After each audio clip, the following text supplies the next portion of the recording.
Good evening, everyone. By my clock, we're now at 6:30. So welcome to this online hearing of the Committee of Adjustment for the City of Ottawa. Bienvenue à tous à cette réunion du Comité de dérogation pour la Ville d'Ottawa. As you know, the Committee of Adjustment is a quasi-judicial tribunal who's appointed by City Council essentially to make decisions on limited types of applications under the Planning Act. My name is Anne Tremblay, and I will be chairing this meeting this evening. And with me are my fellow panelists, Mr. Scott Hindle, Mr. Colin White, Ms. Kathleen Willis, and Ms. Julia Markovich. Also with us tonight, as always, some very competent, capable, and helpful Committee of Adjustment staff.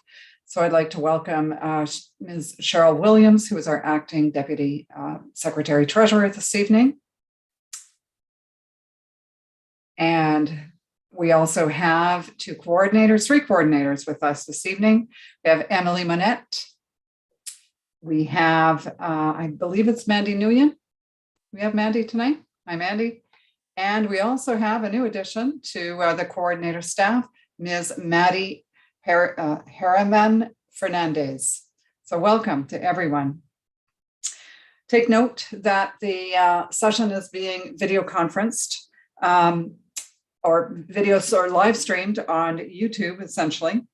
If you'd like to see either the agendas or this in the future, you only need to go to the city's website under Committee of Adjustment. You will be able to access the reports or any elements that you need relating to any matters before us tonight, or for that matter, before any of the other panels that heard applications today.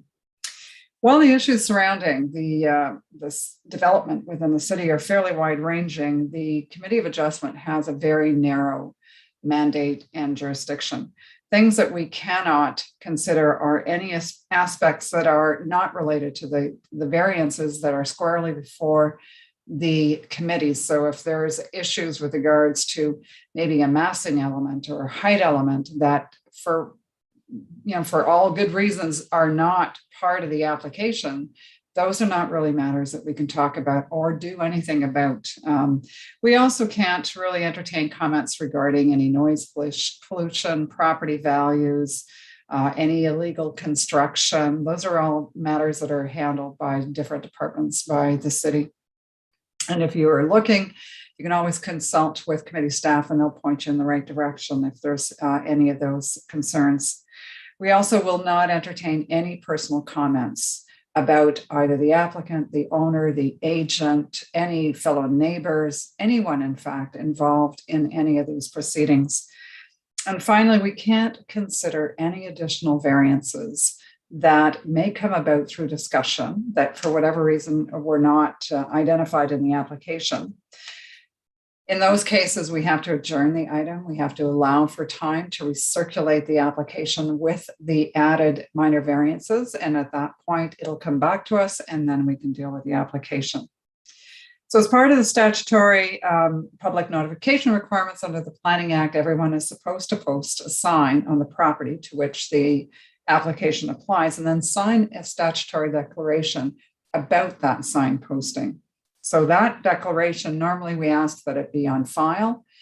This evening and in these virtual meetings, what we've been doing is allowing for either affirmations or solemn oaths.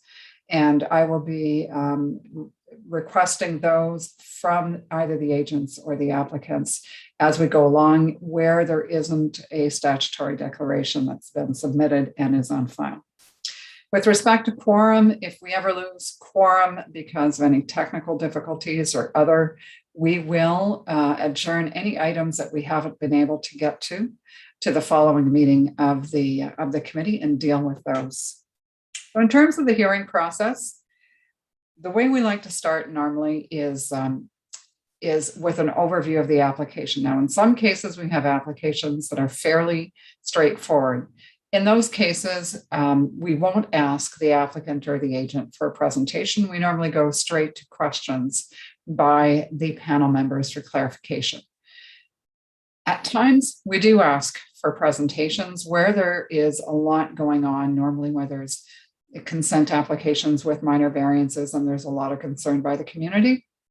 In those cases, we at times ask for presentations. So the way it works is whether it's with or without a presentation, the committee members get a chance to ask questions for clarifications. Once we have all the clarifications we need, either from the applicant or from staff, then we'll open it up to the public.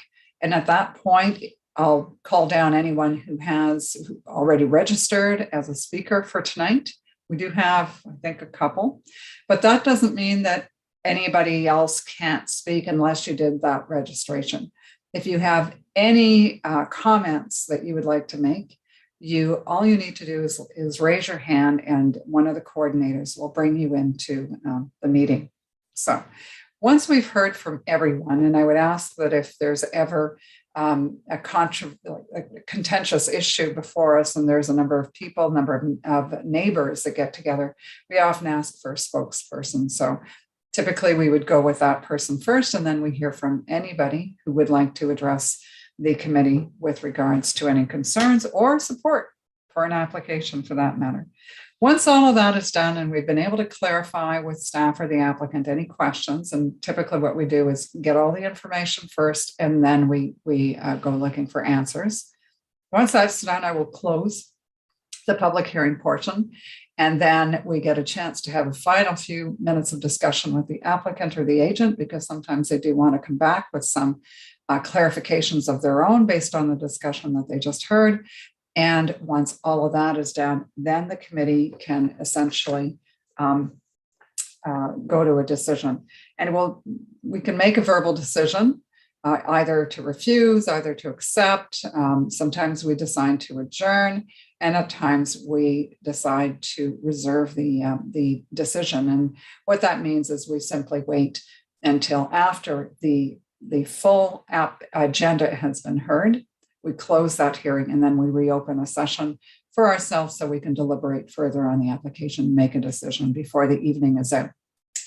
If you do want to speak and you have not registered, I'd just like to remind you that we like to start with your name, and I may ask you to spell it, and your municipal address too. This is, and of course, everyone is welcome to speak on the applications that are of interest to them, so no worries there. There is, of course, once the committee has made a decision, a requirement under the Planning Act that a formal decision be essentially circulated to anyone who has an interest, who has been under record, to the applicant and anybody within the area to which the application applies. And that all of that has to happen within 10 days of the hearing. Final note on this. All decisions of the committee are subject to a 20-day appeal period, at which time anyone can appeal the decision to the Ontario Land Tribunal. And there's a fee for that, but it is an option at all times. So I'm going to go to some items of business at this point. Any declarations of conflict of interest by anyone here this evening? Mr. White. Thank you, Madam Chair. I have to declare interest on an item that was considered by panel 3, item number 9, specifically 9th line Osgood. I have previously done and occasionally still do some sub-consulting work with the agent on that application. On that basis, I feel it's appropriate that I should declare interest on that item. All right, thank you very much, Mr. White, for that explanation.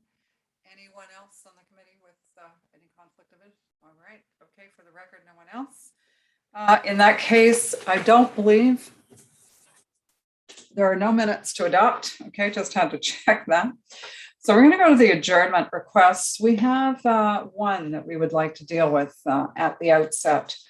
This is for applications number 10 and 11. I believe I'm looking for the agent who on this particular application is Ms. Dana Edwards. Can you come forward?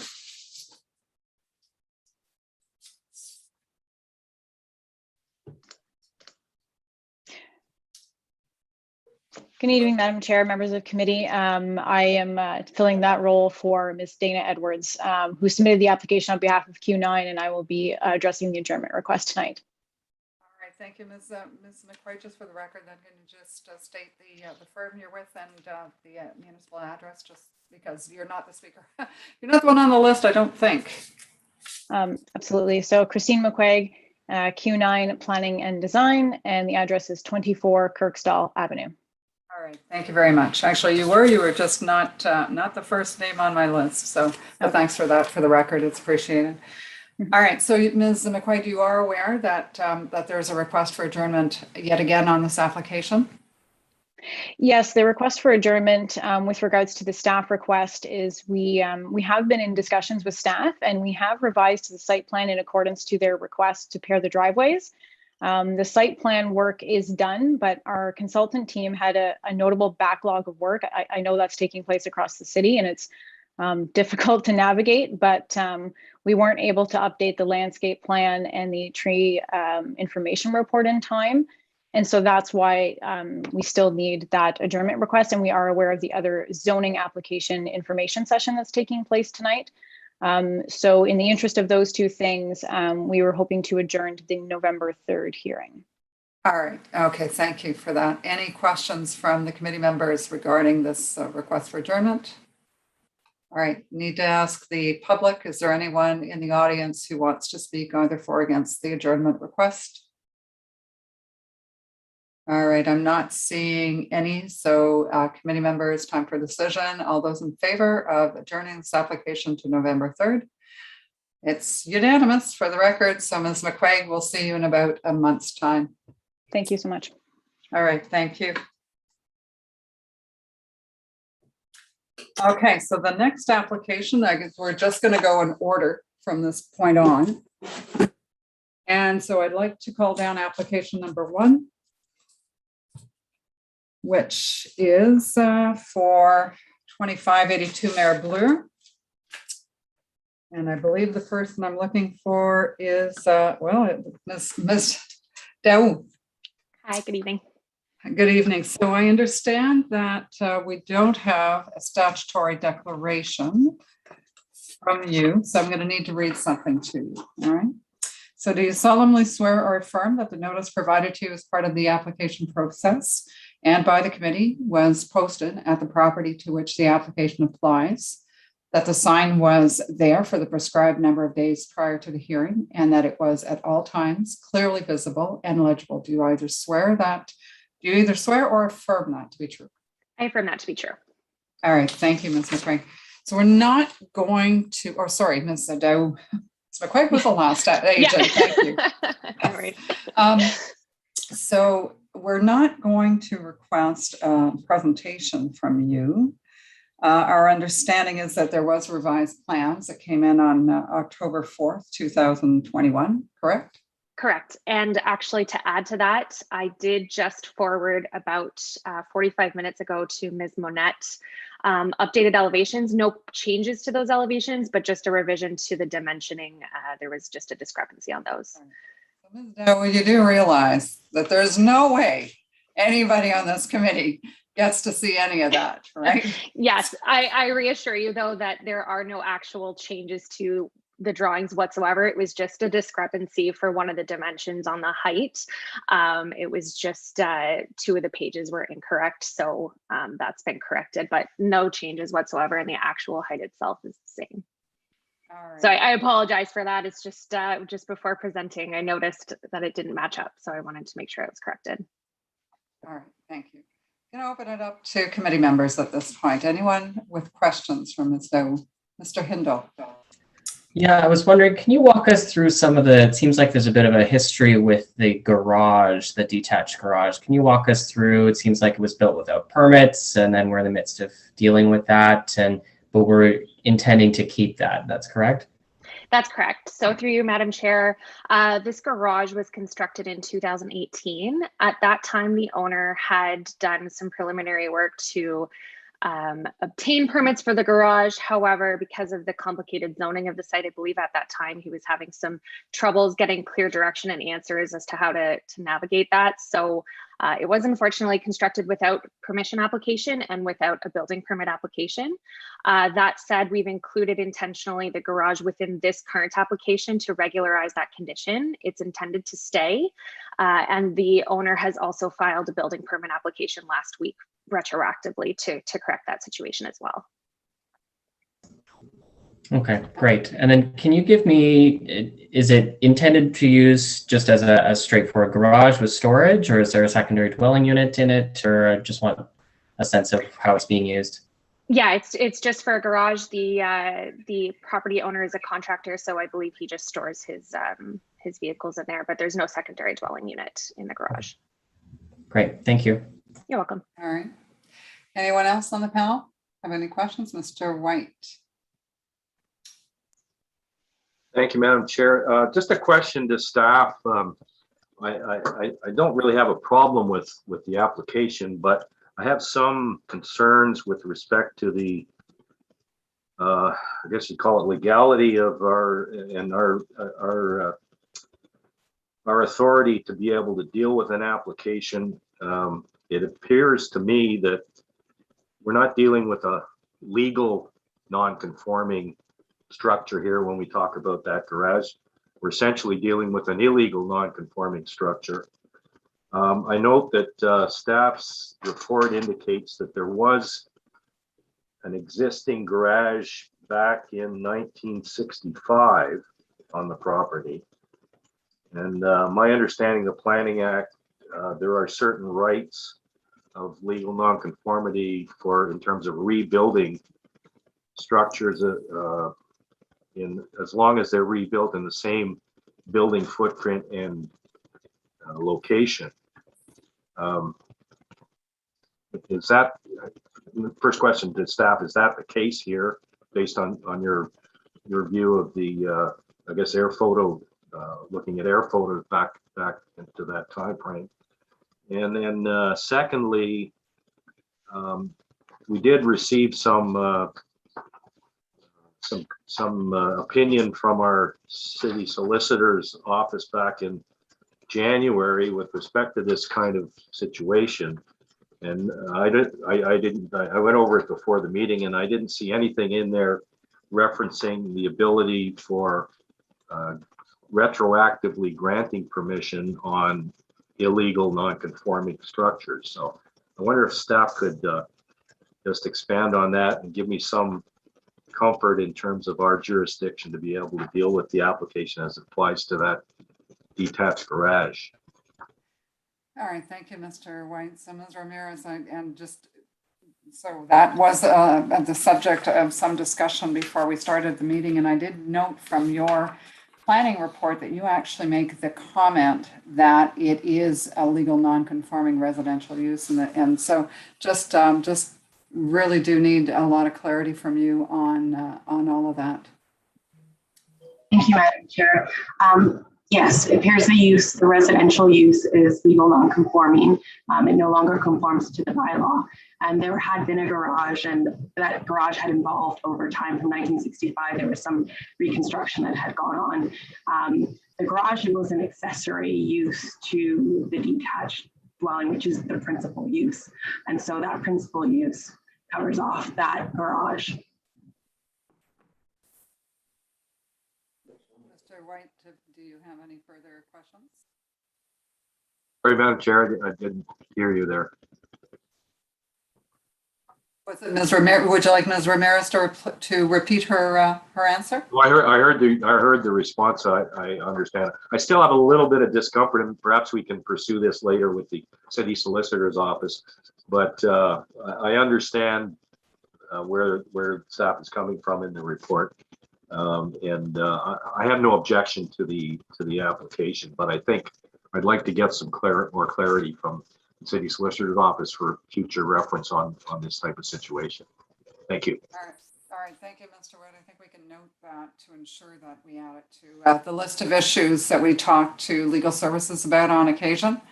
I think the other question that I had with regards to that is, so we're seeing increasingly a number of permission applications come forward, as opposed to minor variance applications to regularize some of the issues and actually deal with what it is that's being requested. I just, from you, Ms. Ramirez, when you get someone who approaches you with a situation like this, how do you make the decision between doing a permission or guiding them towards an actual, a set of minor variances that would regularize the situation anyway?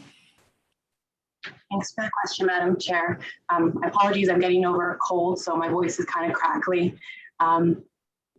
In terms of the permission application, we direct people towards that if it is a non-conforming use. If the use is no longer permitted by the zoning bylaw, that's where we would direct them to a permission application.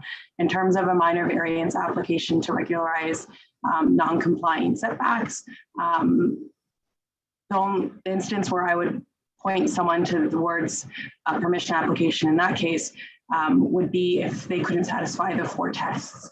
Under permission application, the applicants have to satisfy that the desirability and that there's no undue adverse impact, whereas a minor variance would be the 4 tests of the additional tests of if it meets official intent and purpose of the official plan and the zoning bylaw. Generally, I would tend towards moving people towards minor variances if the use is permitted. All right, thank you, Ms. Ramirez, for that explanation. I think going back, for me, it's still a little muddy. Still need to understand that a little bit better, but that's a discussion with our planning services at some point when the committee gets a chance to discuss these things. So, okay, any further questions by anyone on the panel with regards to this permission application? Okay, I have, I believe, Ms. Dow, is Mr. Taillefer with you? Is he? No, I believe he's a member of the community. Aha, okay, I wasn't sure based on the address that I saw whether or not it was somebody that you were working with. So I do have one speaker, Mr. Taillefer. Hi, can you hear me? Yes, we can. We can hear you. All right. No, I don't have much questions besides we're the owners of the property at the back of it. We own 2 acres of future residential use on du domaine. Our concern for Mer Bleu right now is they seem to have a lot of, so this is allowed for home businesses, and I'm not sure if I'm clear on home businesses, if there seems to be a lot of vans or service type of businesses going there.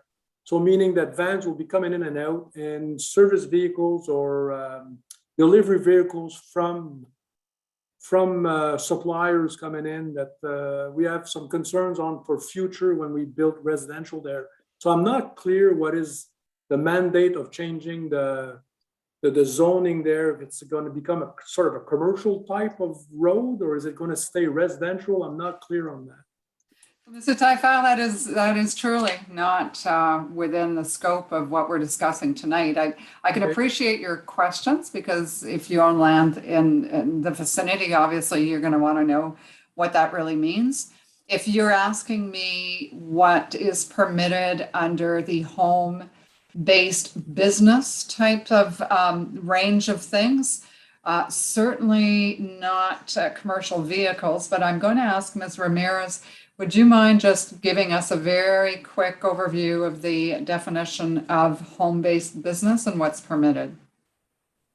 I can, just give me a minute to pull it up. I don't know it off the top of my head.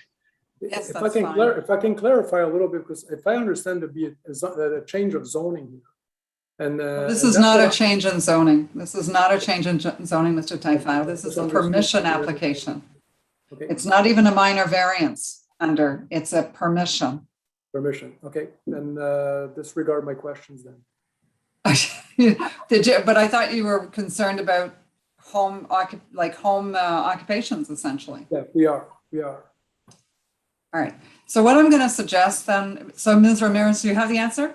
Yes, thank you, Madam Chair. I do. A home-based business is defined as one or more businesses operated by a resident as secondary subordinate uses to a residence or farm that includes a home-based daycare.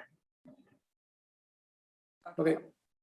All right, so Mr. Taillefer, if you have any further questions with regards to what the ultimate use of Mer Bleu would be, contact City Planning.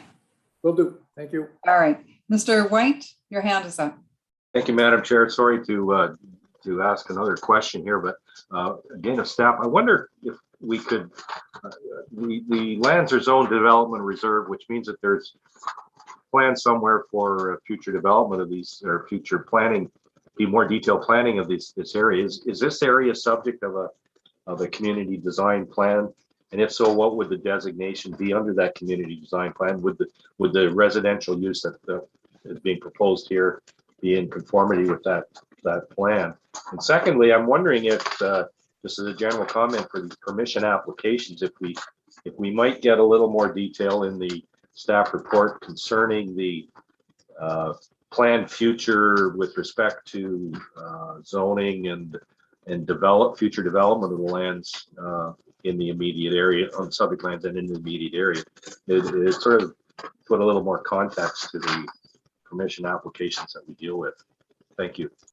All right, so Mr. White, if I understand you correctly, that's just more of discussion about the issue with planning services at some point. Right? Okay. All right. That's all right. Any other? So I'm not asking, actually, to be honest with you, we're back to the public here. So Mr. Taillefer had his chance. So is there anyone else, and I don't have anybody else on my speakers list, is there anyone else in the audience who would like to speak either for or against this application on Mer Bleu for permission? Okay, I'm not seeing anybody come forward. So Ms. Daou, any final comments from you before we go to a vote?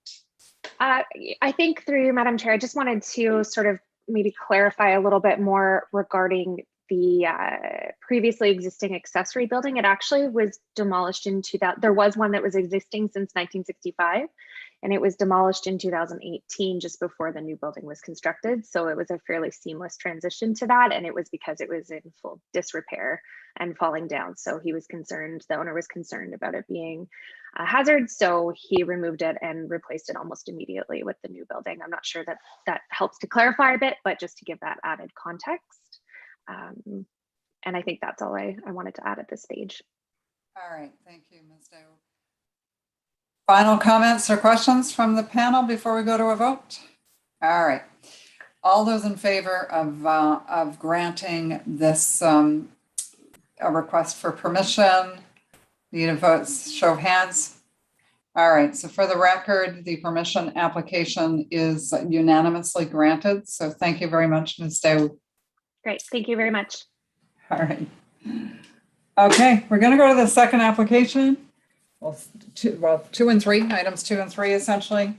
Looking at 19 Palson Street. Mr. Segreto, I believe you're the agent for this application.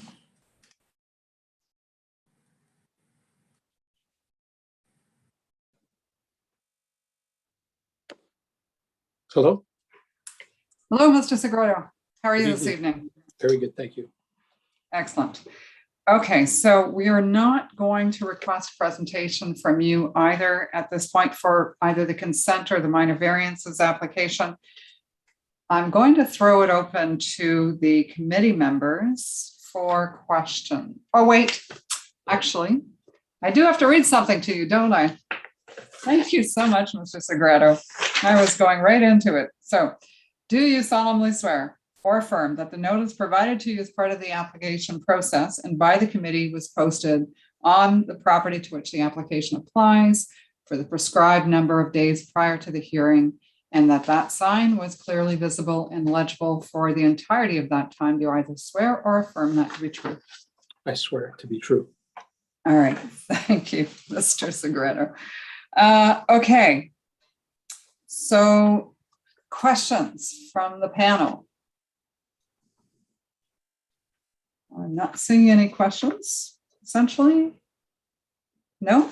All right, in which case we're going to go straight to the public portion. I don't have anyone on my speakers list, but is there anyone who would like to speak to either the consent applications or application and or the minor variance application? Now's your chance. Just raise your hand.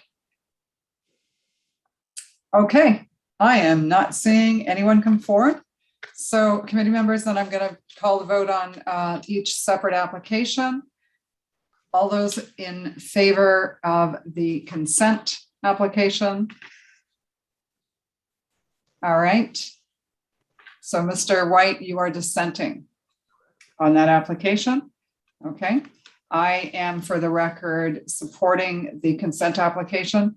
And on the minor variance, all those in favor? All right, same record. Mr. White is dissenting and 4 of us are granting the application. Mr. Segreto, there's a number of, Mr. White? Madam Chair, if I just could, I've been consistent on these applications with respect to lot width in the City View and St. Clair Gardens communities. It's my opinion that the application is not minor and is not consistent with the general purpose and intent of the zoning bylaw, which has been in place, provisions of which have been in place since 1962 and have had no comprehensive review by the City of Ottawa. Thank you. All right, thank you, Mr. White. Mr. Segreto, you've had a chance to look at the conditions that were raised by staff? I've read them all, and I think I'm okay with everything. The noise study, I believe it's one that we constantly do in that area, so we have no other choice but to do the noise study due to the airport, I think. Yeah. The only one, to be honest with you, that I wondered whether or not you had any concerns with was actually number 2 with regards to the existing dwelling, capping the services and all of that. So I take it you're just moving the building, so I wasn't sure if that's in fact something you did want to do. I am applying for a building permit for that. So essentially what we're doing is we're lifting the building, getting a permit, moving it over. And I don't know if I have to apply for a demolition or not as part of the building permit because it is being lifted and moved over. So we can leave, you know what? I'm putting in new services as well on both units. So I think we're going to be fine. All right. Okay. I just thought I'd ask the question because sometimes I'd hate to see something be essentially capped and left when you can actually repurpose it in some way. So, but anyway, okay. In that case, Mr. Segreto, any final comments or questions from you? No, Madam Chair, I think everything is fine. All right. Thank you, Mr. Segreto. Do you have any other applications before us tonight? I don't think so. All right. Thank Well, then thanks so much. Have a nice evening. Bye. Okay. We're moving on to applications number 4 and 5 for 1800 Dumas Street. Mr. Yelkotsi, I see that you're already with us. Good evening. Thank you, Madam Chair. Good evening. So, and I do have to do this with you too, I believe. All right. Could I, yes, could I just ask the coordinator also to allow Mr. Robert in as if he's the owner of the property? He should be there. Mr. Robert Machado? Correct. All right, Mr. Machado, are you there? Okay. Yeah, so Mr. Yelkotsi, is it you or Mr. Machado that will be doing the statutory declaration? Robert will. Thank you. Okay.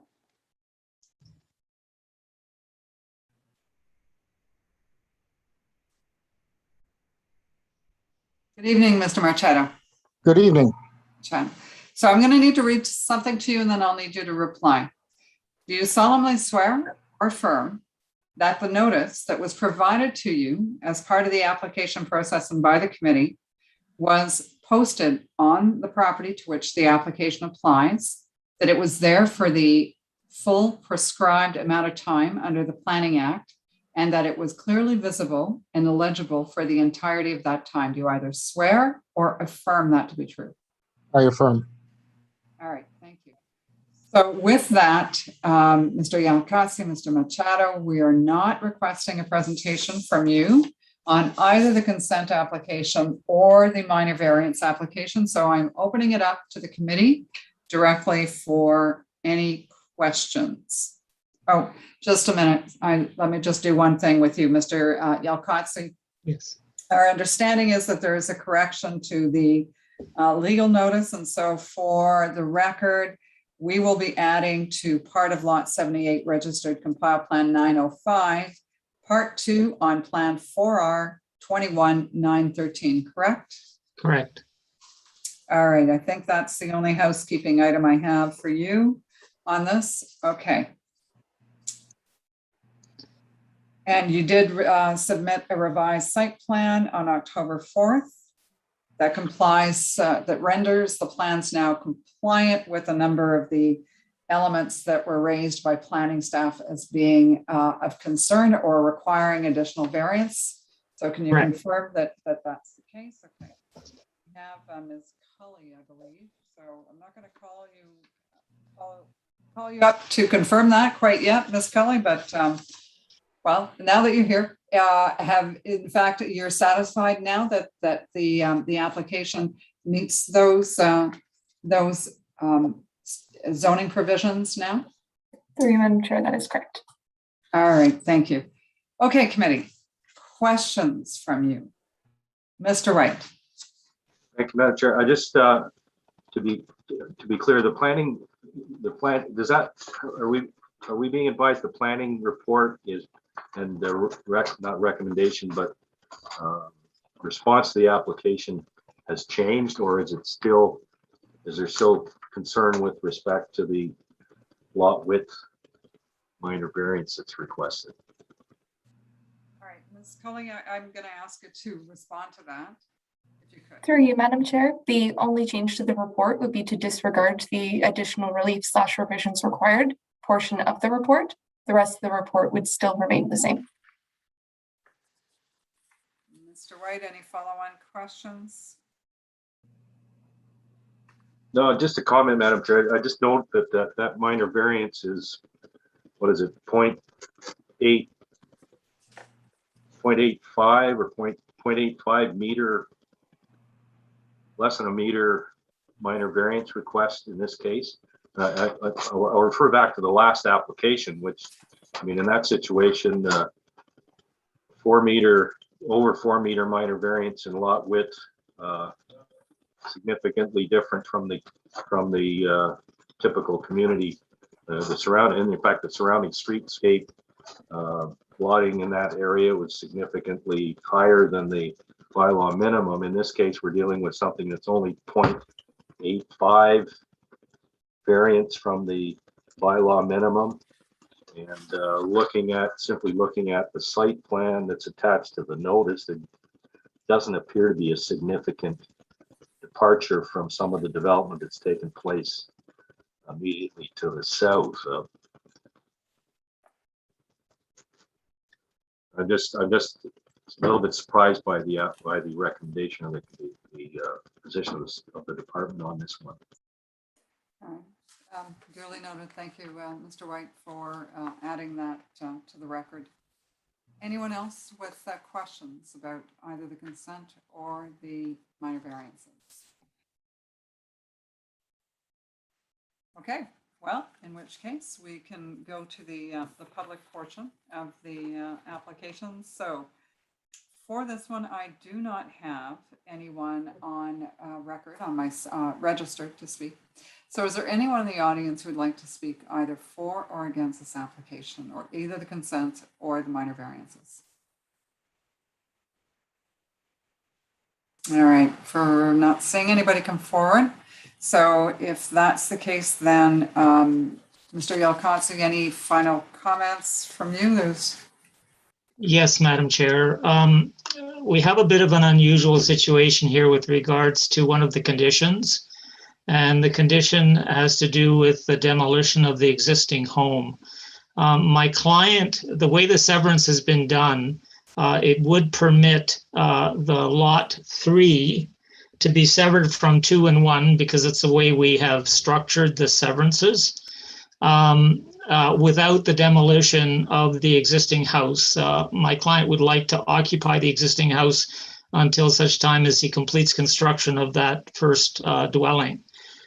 So I don't know how we go about doing what I call a phased demolition requirement as a condition. Well, it's all about clearing the conditions, Mr. Yalkatsi, within the legal timeframes. And so there really isn't much of a phasing that that we can grant you on something like that. All right, so I am going to ask, who's our planner on this application? Ms. Cully.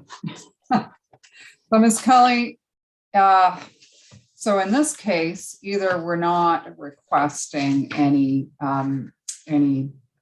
demolition, demonstration of demolition in any way. I just need to get your thoughts. What are the risks here for you? Because I don't think there's a halfway point here unless somebody's got something to suggest. Through you, Madam Chair. It is a standard condition, so it would be requirement of severance. My understanding would be that a phase development requires adjourning the application and then applying for the application in a way that would allow for that severance to occur, and then applying for the severance of the portion of the lot that has the detached or dwelling, so that you could actually have all of the portions without having that condition. That's a good answer, Ms. Cully. I would agree with you on that. So, Mr. Yalkatsi, I guess at the end of the day, the way that the consents have been structured, yeah, I would agree. If you wanted to do a phasing of this, then the application should have reflected your game plan, essentially, with regards to that. So when we did the application, we did actually consider that, because the application is such that part 3, which is the part without the home on it currently, is being severed from parts 1 and 2. The other 2 can happen at a later time because of the process that the order that we have made the application for the consents. So I mean, I think it would be appropriate in this case to say the demolition isn't a condition, because there's no opportunity. There really isn't an opportunity for the severance to the other severance. So section 2 from 1, which is what our second application is, our second consent is, that can't happen without the demolition of the existing home. So that's why I'm saying I don't think it would be a concern to have that condition lifted. All right, so I'm looking at the notice for your application. Yeah. The notice says very clearly that the existing single detached dwelling and sheds are to be demolished as part of your proposal. So as you know, we would have to amend the notice to reflect that. And if any change to that, because right now the proposal, the way that it's been shared with the public, demonstrates that that was your intent. Mr. White, I'm going to, Madam please, Chair, if you've got some wise words, I'm listening. Chair, I'm wondering, could we not issue the approval of the consent subject to a limitation on parts, what is it, parts, with the parts that have the house located on it? 1 and 2. 1 and 2. The Secretary Treasurer would not be able to issue a certificate of consent on either of those 2 parts until such time as evidence has been submitted to the city that the dwelling unit has been removed. In other words, part 3 could be conveyed under those circumstances. Part 3 could be conveyed as a building lot, and I don't think I'm wrong that it will be a legally conforming building lot on its own. But that we put a restriction on the limit on the issuance of the consent on parts 2 and 3 until such time as that demolition is carried out. Would that not solve the problem? Within the statutory time frame? Yes. All right, I'm looking for probably Ms. Williams, some assistance here from Ms. Williams on this. Has the committee in the past done this kind of arrangement where they're willing to issue a certificate for the creation of a lot in advance of clearing one of the conditions? This is essentially what we're asking. Actually, Madam Chair, I think what I'm asking is that we put another sort of a sub-condition that the consent not be issued on either part 2 or part 3, or sorry, 1 or 2, until such time as that demolition occurs. We don't need, my understanding is that the creation of part 3 lot does not require the demolition of the house. I mean, if it was, it can stand on its own as a building lot. Why? Yeah, I guess my only concern, Mr. White, is that this is all tied to the issuance of the certificates. The issuance of the certificates are tied to the clearing of the conditions. So I guess what I need to understand from committee staff is whether or not it's possible for them in advance of clearing all of the conditions on an approved consent to issue a certificate for a lot that's being created as part of that package in advance to allow it to be. So, Ms. Williams, is there anything you can help us with on this in terms of your authorities? So through you, Madam Chair, a consent application, all conditions have to be cleared in order for a certificate to be issued.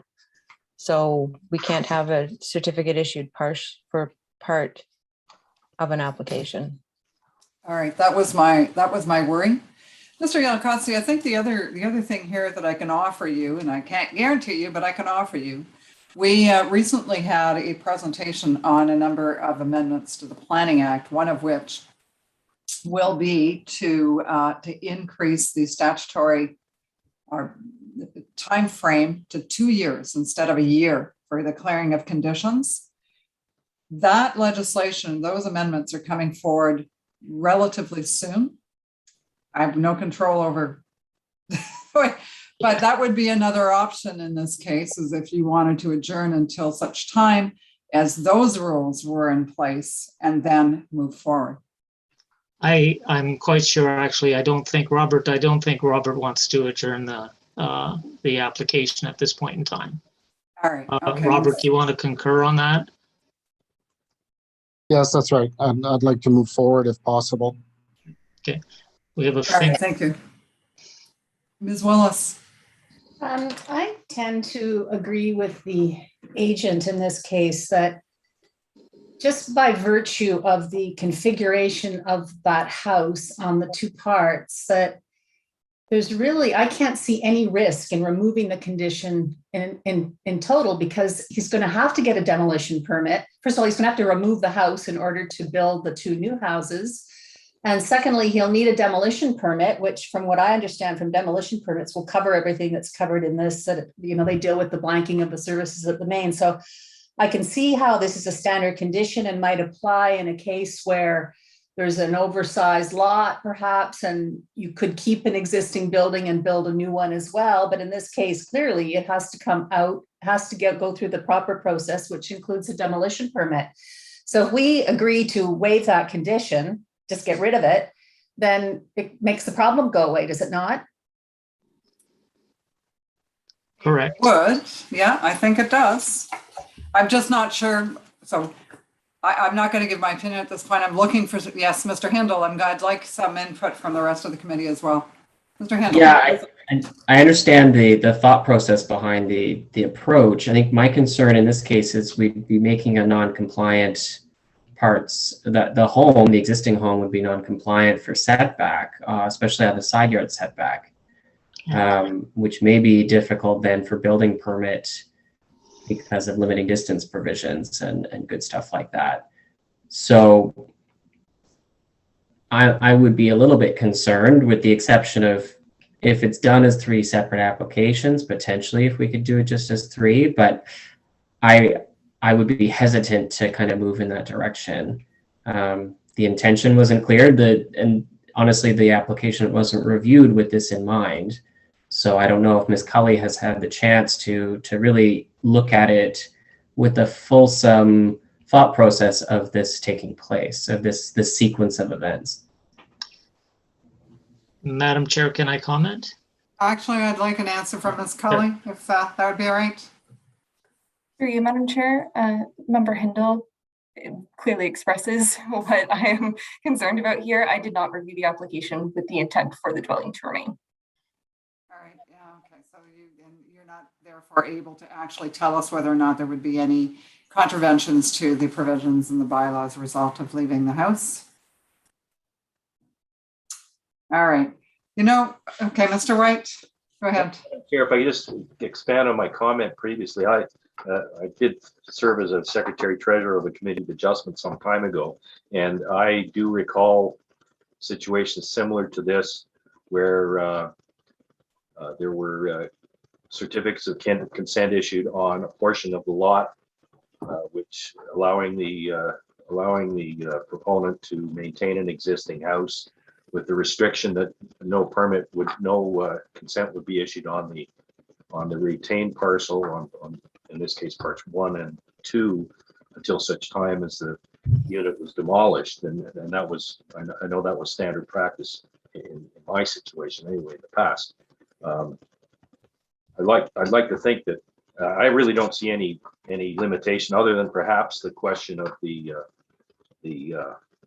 side yard separation. However, I think that could adequately be covered in I think the consent, the approval of the consent implies that the consent is going to be acted upon and the demolition will occur. So I don't have a problem with that approach, but the removal, as Member Willis has suggested, the removal of the condition on the demolition is not a problem for me either, if that solves the problem. All right, thank you, Mr. White. I'd like to hear from Ms. Markovich at this point. No, I was just going to say I liked the proposal put forward by Member Willis. I don't have a problem with removing that condition if that can help solve this problem. I think that's something we could explore here today. All right, thank you, Ms. Markovich. Ms. Ramirez, I see your hand is up.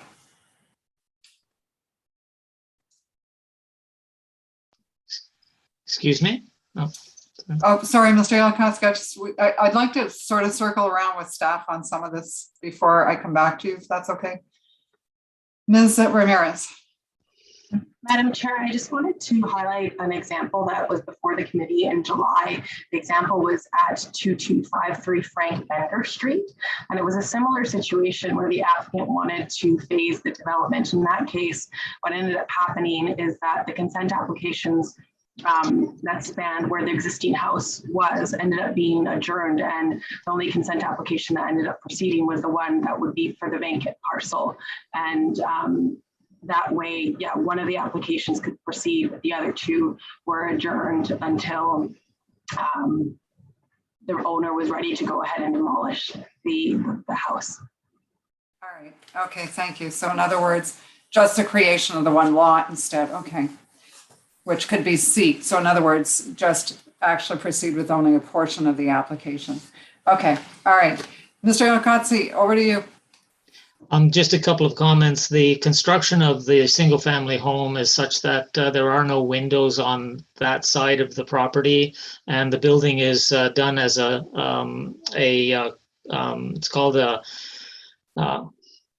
now I've just forgotten the word for it, but it's a concrete, poured concrete wall, ICF wall, insulated concrete foundation wall.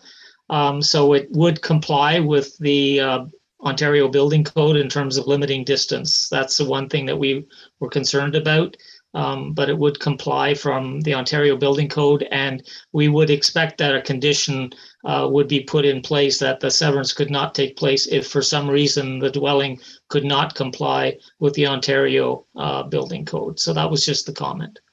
All right, so I think, Mr. Yalkatsu, it's the zoning provisions. We're worried that the zoning provisions will then be contravened. And what we heard from staff is that she certainly didn't look at the application with the thought that the house would stay. So we have no planning opinion tonight on that from staff.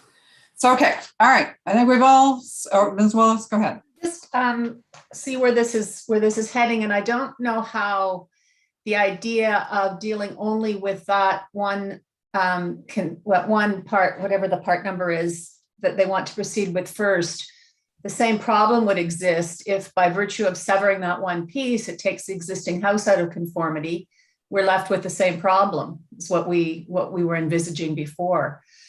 So I wasn't, just for the record, I wasn't suggesting it, Ms. Willis. I was just trying to make sure I understood what the that was the case in the other example that was given on Frank Bender as being a similar situation. And I think that I don't remember that one very well, but I'm thinking that if we deleted the condition, and if you went to get a building permit and couldn't get a building permit, then that's really at the risk of the agent. It doesn't really change the nature of the severances, and that could force the issue at the time. But by removing the condition, he may be able to proceed with all three at the same time. All right, so moving forward. So I think what I'd like to do is establish what we want to do with regards to the two applications, and then we'll come back and vote on what we want to do about the condition. All right, so we're voting on whether or not we approve the applications, and then let's address the conditions. And if we have to amend, we'll say it'll essentially that approval is as amended through the elimination or the deletion of that condition. So let's do it that way. So on the question of the consents, all those in favor of the consent applications? Okay. Mr. Handel, are you dissenting on this? Sorry, I'm not entirely clear what portion of this we're voting on. So this would be for the application as an entirety for all three? Yes, we're not amending the proposal. Other than so the only aspect we're going to come back to just to make a determination is with respect to the condition. Okay. Well, in that case, if, as its entirety, I'm fine with it going forward. All right. Okay. Thank you, Mr. Handel. So I think everyone voted in favor, and I would agree. And on the minor variances, we'll come back to the condition. On minor variances, all those in favor. Okay, so that's unanimous as well.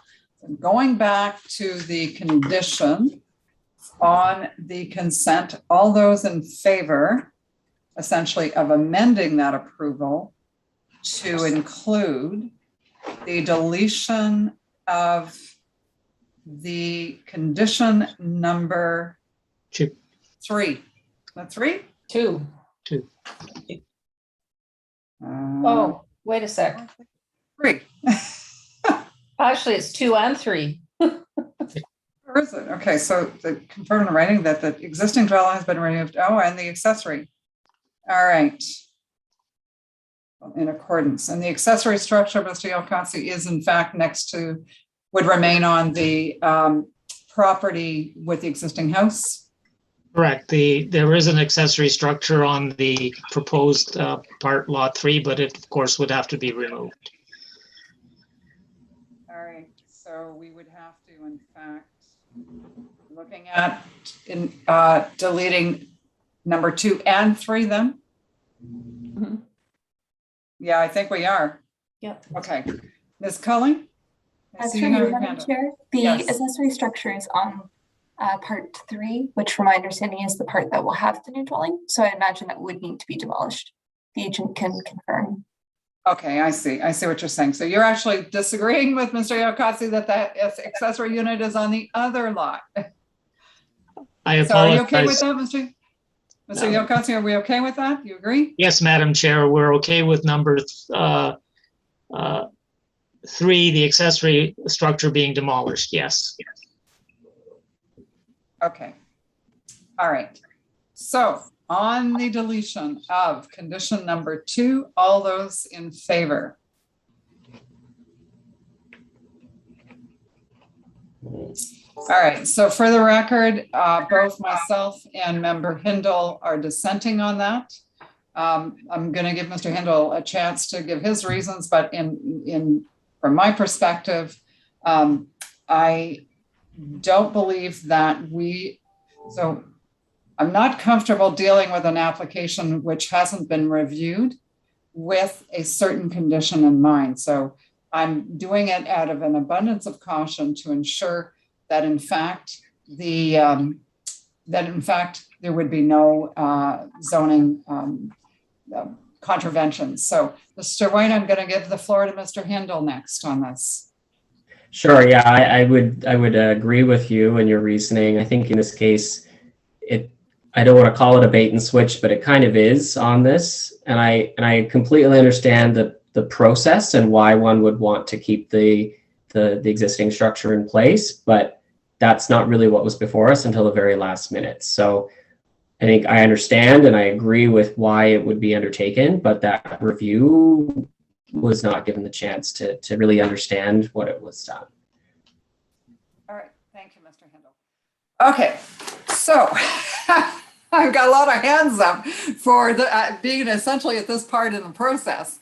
So before we call it a day on the removal of the condition, because we're outvoted, I'm going to give Ms. Ramirez a minute, and then I'll come back to you, Mr. White.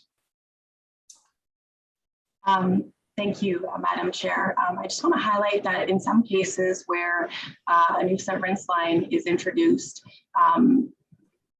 the building that is existing doesn't always comply with the building code requirements with respect to the introduction of that new severance line. And so there is a building code condition that says that the owner has to obtain a building permit for the existing dwelling so that it complies with the building code if it doesn't.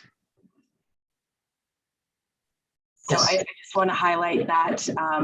I know Mr. Jokowski mentioned windows, so I'm not entirely sure if the windows and the fire separation for that existing building is in compliance with the building code. So if the demolition condition is being removed, then I would recommend including that building code condition, because we would want to make sure that the severance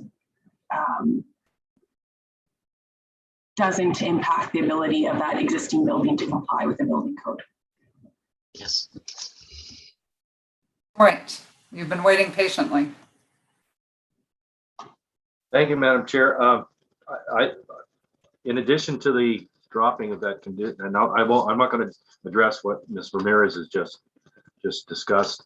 In addition to the dropping that condition with respect to demolition of the house, can I suggest that we can still add another condition that would require, or that would not allow the issuance of the certificates of consent on part 1 or 2 until such time as that demolition takes place?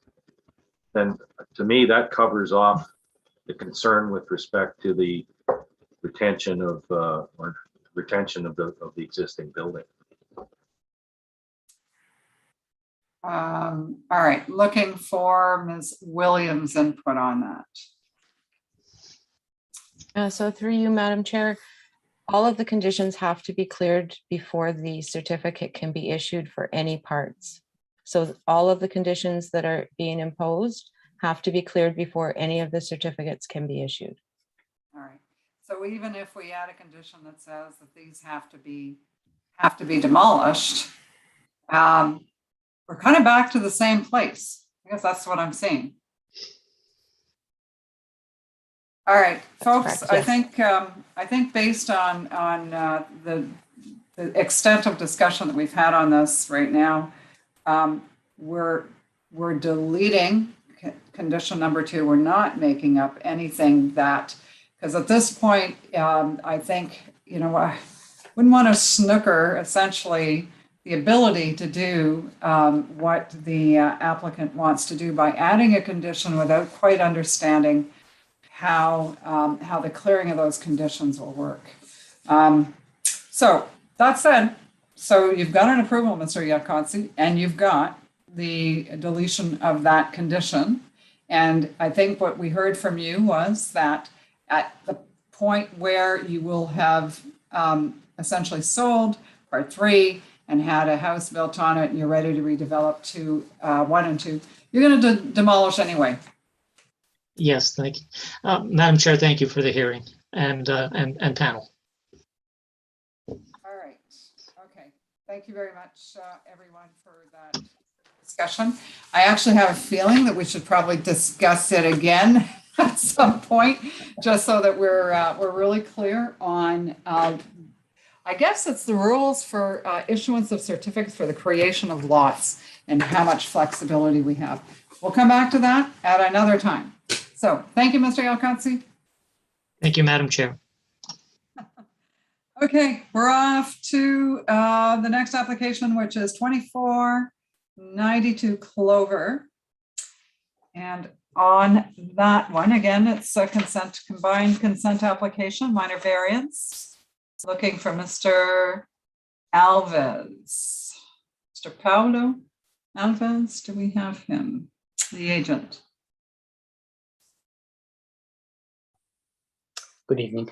How are you? Good evening. So I'm going to have to read something to you as well with regards to the statutory declaration. So do you solemnly swear or affirm that the notice provided to you as part of the application process and by the committee was posted on the property to which the application applies, that it was there for the prescribed number of days prior to the hearing, and that it was clearly visible and legible for the entirety of that time? Do you either swear or affirm that to be true? I affirm. All right, thank you. With that, then again, we are not requesting a presentation from you on either the consent or the minor variances. So with that, questions from the committee? Any questions on either application? No? All right, okay. For this application, I actually do have a speaker that has registered. Mr. Renzo Vettoriti.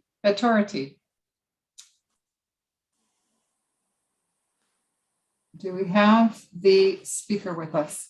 Excellent. Good evening. Hello. Yes, thank you, Madam Chair. I had sent in a PowerPoint presentation. Hopefully the committee has viewed that. Have you viewed that, committee? We have that material, so thank you very much for that. Okay, good. Really, within that material, you'll see visually, we have one major concern is that the site plan does not adequately reflect the landscaping of that property, in that the proposed footprint is about 2.5 times or 2.6 times larger than the existing structure. What this means is that we're really concerned with the water draining back into the property at 2489 Junction Avenue when it's being built, and afterwards, if patios are put in, that there'd be more water running down towards Junction. The slope of the land really starts almost on the city property line on Clover and it drops about 13 feet down to the property on Junction. So I don't know if it's within your purview to do that, or we have to deal through planning committee to deal with this water runoff. I can answer that. I can actually answer that pretty quickly. So as part of these, anytime there is a creation of a new lot, there's standard conditions that are imposed as part of any approval that we might give, including grading and drainage, and ensuring that there's no additional flows affecting any parcels in the surroundings. So there has to be a plan that's approved by engineers from the city that actually that they're assured that they've demonstrated that there won't be this this drainage issue. So that's a standard condition. Okay, fair enough. Then on the record, then I guess we can work with planning, or I can work with the contractor on site to make sure that that doesn't happen. Like it. All right. Drainage. So I can do a little better too. I can ask Mr. Alves to talk a little bit about your first comment, Mr. Vettorati, sorry. Vettorati. It's Irish. Oh, Vettorati. No, it's Yeah. Italian. Okay. So listen, your first comment was about something being, did I hear the footprint is bigger, is 2.6 times bigger? Yeah, on the site plan, you'll see that the 2 or the 4 townhouses are, if you look at the superimposed image of the existing house, the 4 townhouses that are being proposed is about 2.6 times more roof footprint. So there isn't, so there's less water going into the ground because of the amount of coverage that these townhouses are going to take, and that our concern is where's the water going to go. Oh, I see. So your comment was actually that it's just that the existing roof space on the property is being increased by 2.6 because we're adding units with added roof space.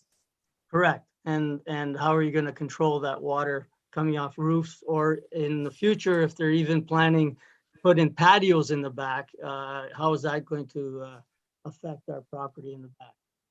Okay, like I said, that's part of the standard conditions. There has to be demonstration that there's no post-development issues. So, okay, wonderful. You're going to ask Mr. Alves to comment on that, or? Well, see, I don't need to now because you did actually explain what your question was all about. So, my second issue, as we sent in, was that we hope that the townhouses that you propose to build will be actually townhouses that you propose to build.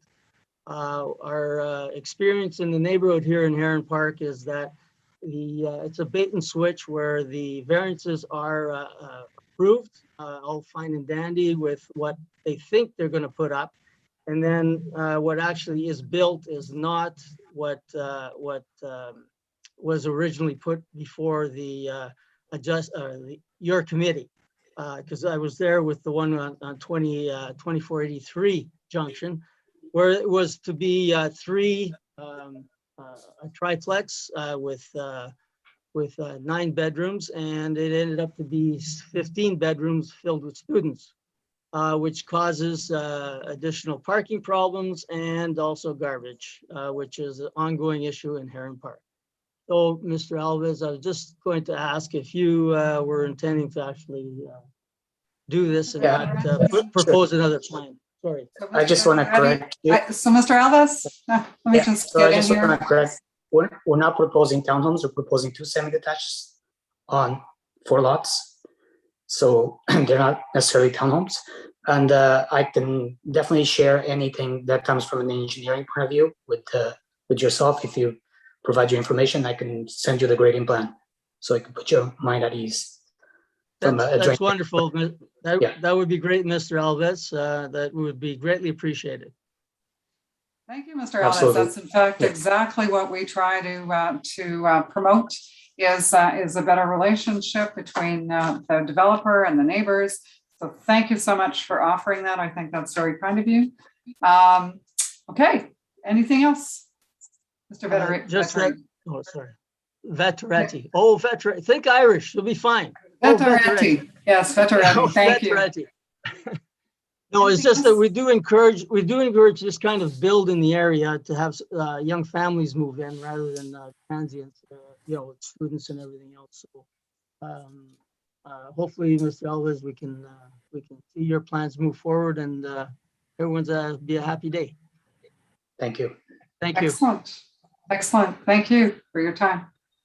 No one else on my list. Is there anyone in the audience who would like to come forward and speak to the committee about this proposal, either for or against?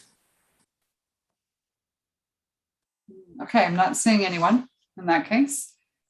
All right, so committee members, to the question of the consent applications. All those in favor? All right, so for the record, the consent application is granted unanimously. And on the minor variances, all those in favor? All right, again, for the record, the minor variance application is also granted. Mr. Ellis, you did have a chance to see the conditions.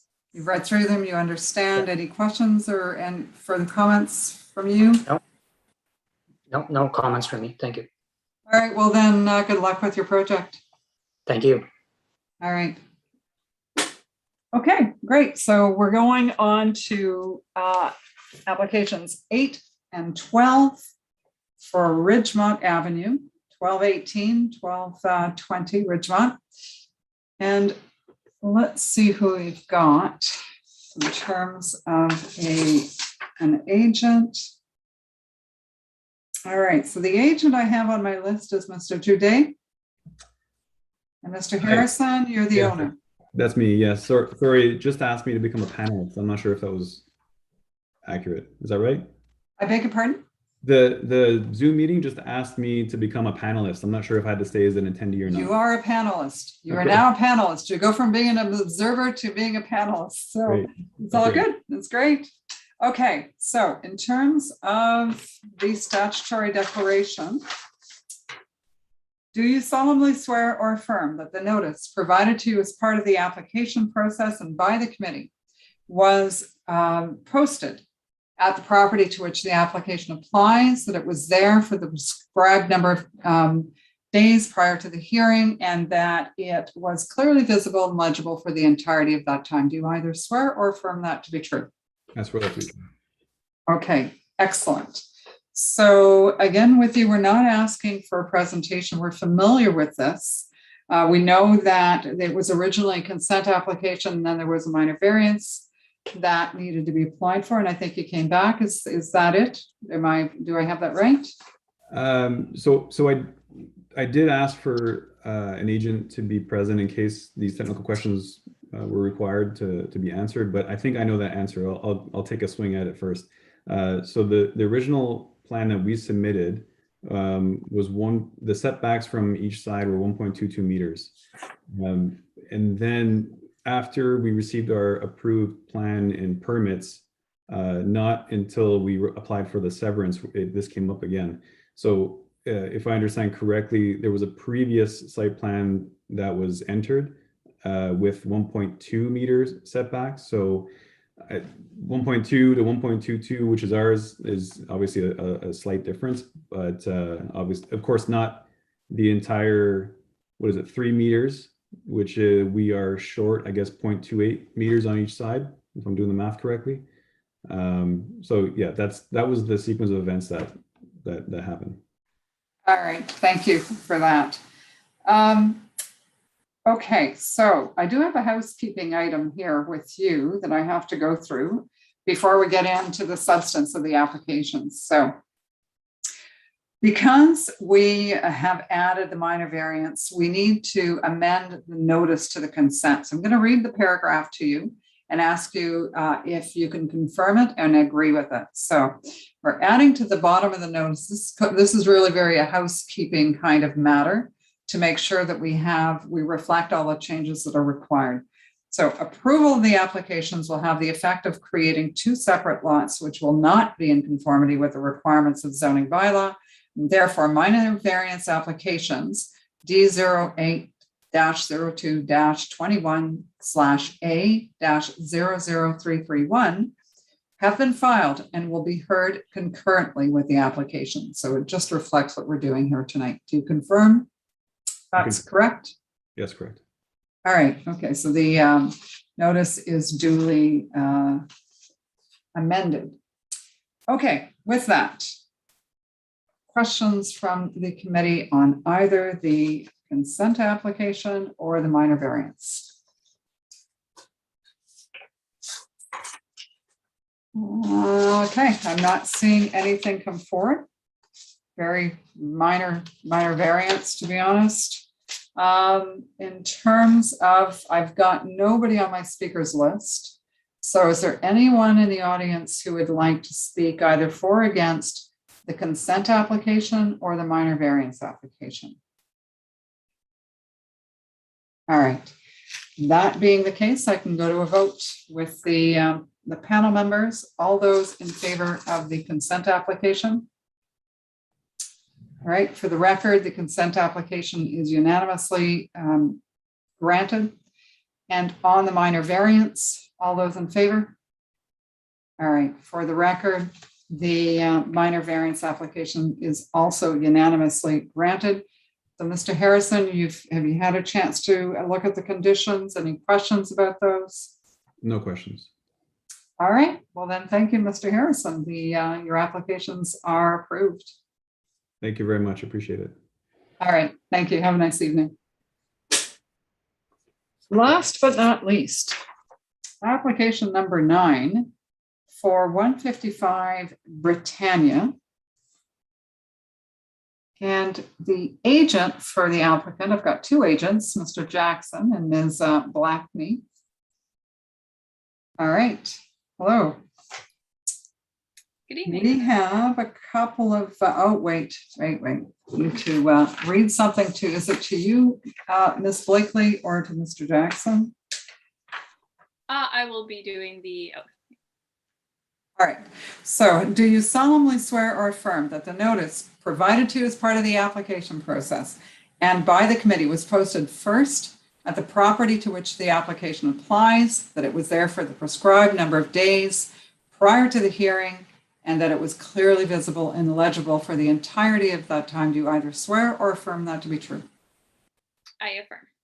All right, thank you. Okay, we are not looking for a presentation on this application. Do need a revision, housekeeping revision with regards to the legal notice. So we will be adding at the end of the existing legal notice, part 3 and part 4 on 5R 11245. Is that correct? Madam Chair, I will, this revision was new to me, but I will.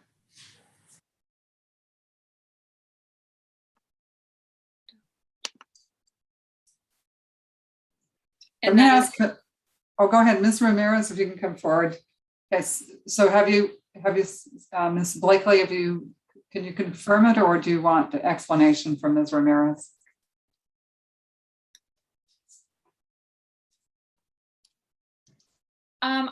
I would seek some clarity just from Ms. Ramirez on that. All right, so Ms. Ramirez, where does that reference come from? Thank you, Madam Chair. That refers to the earlier consent, which was essentially the land swap between the city and the property owners. So it's kind of this legacy piece that's been around for a while that just got missed, and it is related to the application. That's what you're saying? Yeah. Okay. So Ms. Blakely, back to you. Can you confirm that you accept that as a change to the notice? Yes, thank you. We accept that. All right. Thank you so much.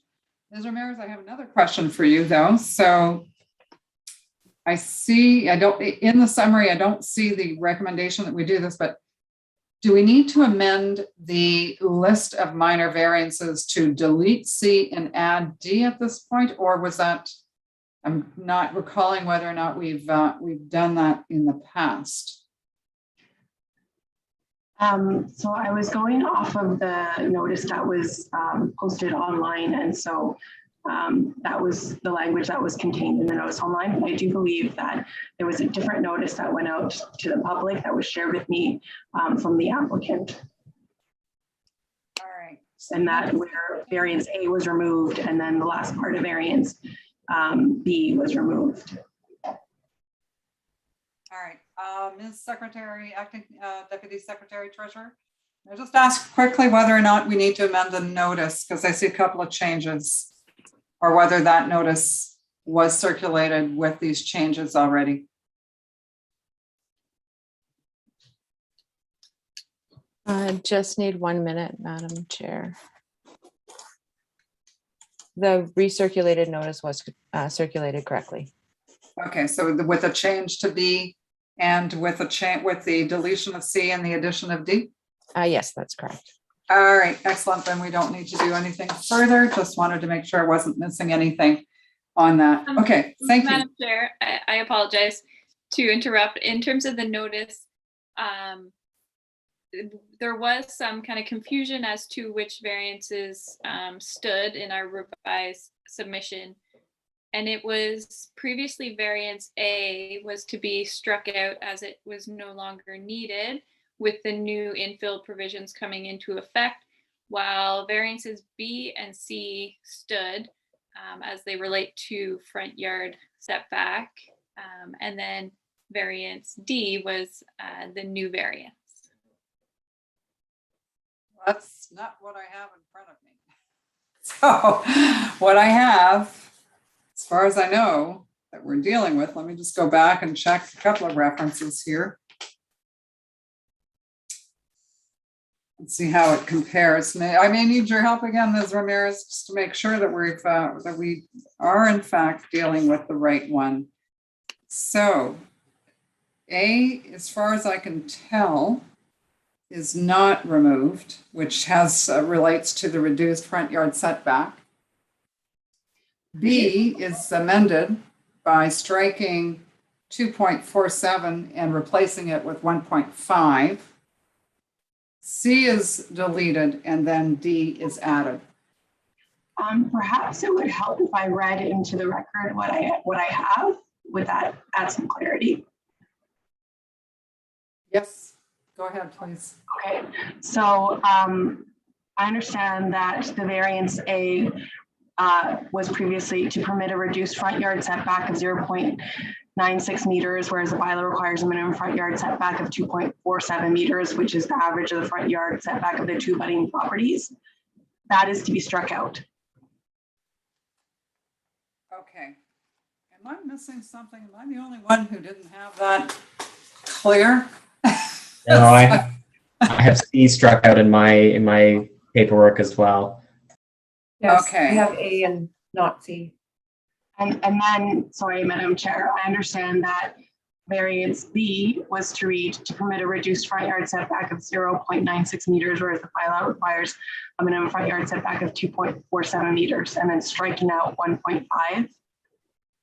And then C would be to read to permit a reduced front yard setback of 0.96 meters, whereas the bylaw states in part that a front yard setback is in no case may be less than 1.5 meters.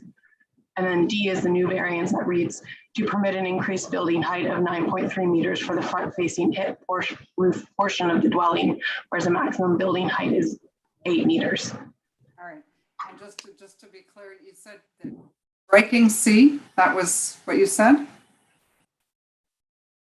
Sorry, Madam, what I had noted was that A disappears and then B, the 1.5 meters disappears at the end. And C again, just remind me, what did you say? C would be to permit a reduced front yard setback of 0.96 meters, whereas the bylaw states in part that a front yard setback in no case may be less than 1.5 meters. And we're retaining that. Yes. And just again, to be clear, because in my copy, we're striking on B, we're striking 2.47 and replacing it with 1.5. And I think you've suggested the opposite. So B would be to permit a reduced front yard setback of 0.96 meters, whereas the bylaw requires a minimum front yard setback of 2.47 meters. So variance B covers the 2.76 meters and variance C covers the 1.5 meters, which was done out of abundance of caution. Okay.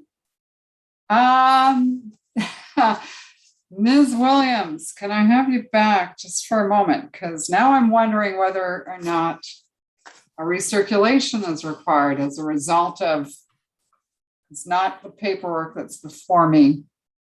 Madam Chair, I believe that the wrong notice was put in your package. However, the correct notice was circulated to the public. Okay. You're confirming that to me. Great. Great, because that really isn't what I have. Ms. Blakely, are you satisfied with what we're dealing with now? Like, that's the correct set of variances? Yes, Madam Chair. Yes, I agree with the variances as Ms. Ramirez read them. And we did have confirmation from committee staff in email confirming that the notice sent to the public reflected the variances as revised, and that it seems that you might have received an outdated notice. It would appear. So thank you. Mr. White. Thank you, Madam Chair. I wonder, could we have a copy of the correct notice put up on our screen? Yeah, that would be a great idea. Yeah, for sure. That'd be possible.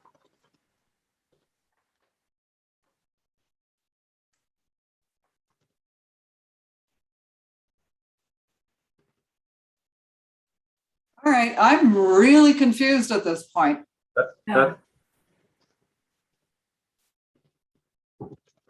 Madam Chair, I would agree with you that what I'm seeing on the screen matches what I have, but that does not seem to match what we were just.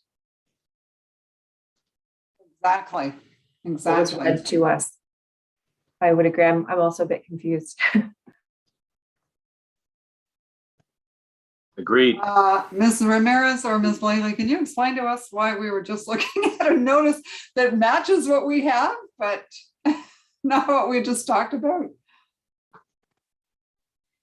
Yes, Madam Chair, it seems that that is the notice that we received in draft form for our review upon getting notice that the signs were available for pickup. So at that time, we provided a revised wording to the committee and understood that that revised wording had gone out to the public as part of that notice. So I also remain confused. All right, so I guess I'm looking just for confirmation from committee staff. What actually was circulated in that notice?